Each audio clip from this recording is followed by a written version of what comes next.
اللہ کی بارگاہ میں کتنی ہے. میرے رب کے قرآن نے بیان کیا, اللہ نے خود اپنے کلام کی صورت میں بیان کیا. اس دعا کی اہمیت کو, فضیلت کو, اس کی حقیقت کو اجاگر کرتے ہوئے میرے رب کریم نے فرمایا, اے لوگوں وہ لوگ ربنا اغفر لنا, جو لوگ بعد میں رہ جاتے ہیں زندہ, وہ کہتے ہیں ربنا, اے ہمارے سونے رب, اے ہمارے سونے کریم رب العالمین, ربنا اغفر لنا,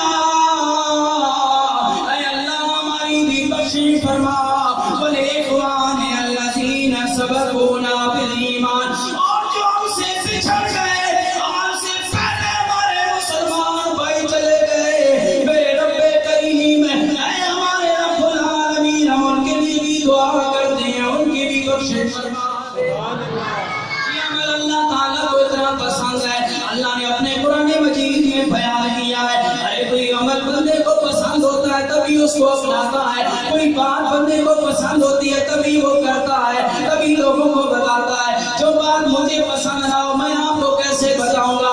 اب اللہ تعالیٰ نے مرنے والوں کے لیے دعا کرنے والے عمل کا ذکر سورۃ الحشر 28 پارے کی اس آیت میں کر دیا.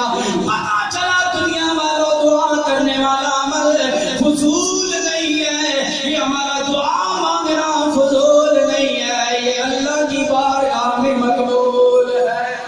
دعا کرنے والا عمل کیا ہے, اللہ کی بارگاہ میں مقبول ہے. بولیے کیا ہے, مقبول ہے. اللہ تعالیٰ نے قرآن مجید میں بیان کیا اس کی اہمیت کو, اور بھی سینکڑوں آیات طیبات ہے جن میں اللہ تعالیٰ نے بخشش مانگنے والوں کی دعاؤں کا ذکر کیا ہے. کہ لوگ اپنے مرنے والوں کے لیے بخشش کی دعا کرتے ہیں. حضرت ابراہیم کی دعا جو آپ ہر نماز کے آخر پر پڑھتے ہیں, ربنا اغفر لی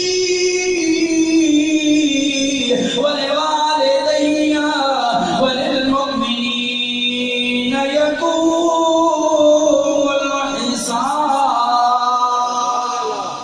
اے اللہ میری بھی بخشش فرما, میرے والدین کی بھی بخشش فرما, اور قیامت والے دن میں سارے ایمانداروں کی بھی بخشش فرما.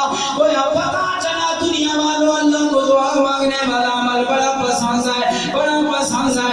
اللہ تعالیٰ نے تو فرشتوں کی ڈیوٹی لگا رکھی ہے جنہوں نے عرش کو اٹھایا ہوا ہے, انہوں نے اللہ کے عرش کو بھی اٹھایا ہوا ہے. اللہ نے ایک ڈیوٹی ان کی اور بھی لگائی ہوئی ہے. وہ کیا, اللہ تعالیٰ نے قرآن 24ویں پارے